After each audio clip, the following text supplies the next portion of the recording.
अस्सलाम वालेकुम जी। कैसे हैं आप सब लोग? अल्हम्दुलिल्लाह हम भी बिल्कुल ठीक हैं। तो आप में से बहुत से लोगों ने मुझे पूछा था मदीना आपने किस होटल में स्टे किया है। तो ये होटल है टॉप 10 के बिल्कुल सामने जिसमें हमने स्टे किया था। और आज का व्लॉग मैं वहीं से स्टार्ट कर रही हूँ जहाँ से प्रीवियस व्लॉग एंड किया था। आपको जैसे मैंने बताया था प्रीवियस व्लॉग में हमने मस्जिद कुबा जाके अपने छोटे छोटे चूचू छोड़े हैं वहाँ पे। और उसके बाद हमने ज़ोहर असर की नमाज़ वहीं पे पढ़ ली थी और अभी मगरिब का टाइम था। और यहाँ और ये नया चांद देख के मुझे बहुत खुशी हो रही थी। मैं देख रही थी कि अभी माशाल्लाह रजब है, फिर शाबान और उसके बाद माशाल्लाह माशाल्लाह रमज़ान की आमद है। अच्छा, रमज़ान का इंतज़ार ना सबको बहुत ज़्यादा होता है और जब ये महीना गुजर जाए तो इतना दिल उदास हो जाता है ना। बस इस महीने की बरकतें और खुशियाँ अलग सी होती हैं माशाल्लाह।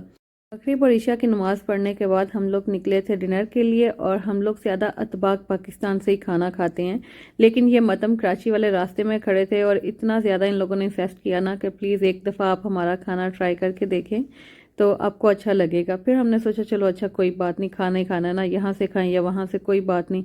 तो हमने यहाँ से इनकी बिरयानी ली थी, चिकन कौरमा लिया था और सीख कबाब पहले लिए थे लेकिन उनमें मुझे गार्लिक का टेस्ट ज़्यादा ही फील हो रहा था, खाने का दिल नहीं कर रहा था। तो फिर मैंने वो चेंज करवा के चपली कबाब ले लिए थे। खाने का टेस्ट बहुत ज़्यादा अच्छा भी नहीं था और बुरा भी नहीं था, नॉर्मल सा था।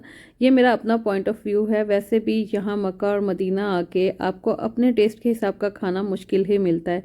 खैर हमने खाना खाया, उसके बाद हम लोग आ गए थे मरकज़ तैयबा यानी तैयबा शॉपिंग सेंटर। ये बिल्कुल 22 नंबर गेट के सामने जो है ना तैयबा होटल, उसकी बेसमेंट में है शॉपिंग सेंटर। और बहुत बहुत बहुत अच्छा लगा था मुझे ये। यहाँ से हमने बिलाल के बाबा के लिए लेनी थी चप्पल, क्योंकि वो जो स्लीपर सी पहन के फिर रहे हैं ना वो स्लिप होते हैं उससे बार बार। और मैंने इनसे कहा भी था कि आप चेंज कर लें। जब हम लोगों ने शॉपिंग की है ना तो हमें पता था हमने सबसे पहले मक्का और मदीना जाना है। तो जब हम लोग गए थे शरीना पे बहुत अच्छी ऑफर थी, वहाँ से मैंने इनसे कहा था आप चेंज कर लें, चप्पल अपनी प्यारी सी ले लें, लेकिन वहाँ से इन्होंने नहीं ली और यहाँ आके इनको लेनी पड़ी। और यहाँ देखें मुझना किसी ने इसको कहा भी नहीं, ऑफर भी नहीं की कि आप भी शॉपिंग कर लो, अपनी मर्जी से अपनी पसंद के शूज़ उठा के बैठी हुई और पहन रही है। ये भी बहुत फ्री हो जाती है माशाल्लाह। जब शॉपिंग करने निकले ना तो ये अपनी चीज़ें इकट्ठी करने में लगी रहती है।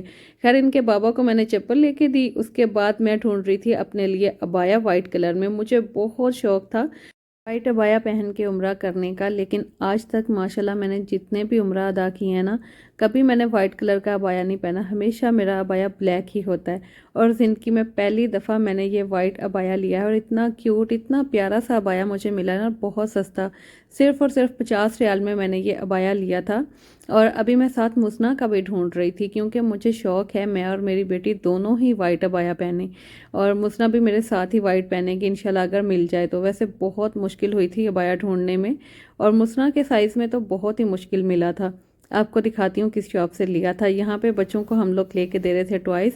आज पहले भी इन लोगों ने मस्जिद नबवी से निकलते हुए टॉयज़ लिए थे छोटे छोटे से और यहाँ आके फिर लिए।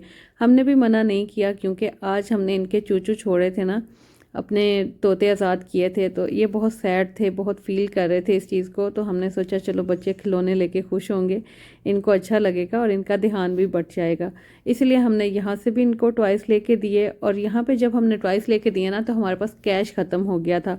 यहाँ पे जितनी भी शॉप्स हैं ना ज़्यादा कार्ड यूज़ नहीं करते यहाँ लोग, वो पैसे कैश में लेते हैं। तो इसीलिए फिर बिलाल के बाबा चले गए थे कैश निकलवाने के लिए। मैं मुसना और बिलाल यहाँ इस शॉप में आए थे। यहाँ से हमने लिया था मुसना के लिए वाइट अबाया। ये मेरी तरह सेम सेम तो नहीं मिला लेकिन ये बहुत प्यारा था, बहुत क्यूट सा, बड़ा एलिगेंट सा अबाया था ये। और ये मुझे इन्होंने दिया था आई थिंक सो 50 रियाल में। यहाँ पे हमारी शॉपिंग डन हो गई थी और रियाजुल जन्ना में जाने के लिए जो मैंने परमिट लिया था ना वो टाइम भी स्टार्ट होने वाला था। तो अभी बस मैं जा रही थी वज़ू करके मस्जिद नबवी के अंदर और वहाँ पे मैं अपना पहले परमिट शो करूँगी, उसके बाद ही मुझे अंदर जाने दिया जाएगा। कोई भी है उसको लाजमी लाजमी अपॉइंटमेंट लेनी पड़ती है, उसके अलावा आप अंदर नहीं जा सकते। तो चले मेरे साथ आएँ, हम लोग मिल के ज़ियारत करते हैं। हम पहली दफ़ा आएँ या बार बार, हमारे दिल से मदीना की तड़प कभी नहीं कम हो सकती।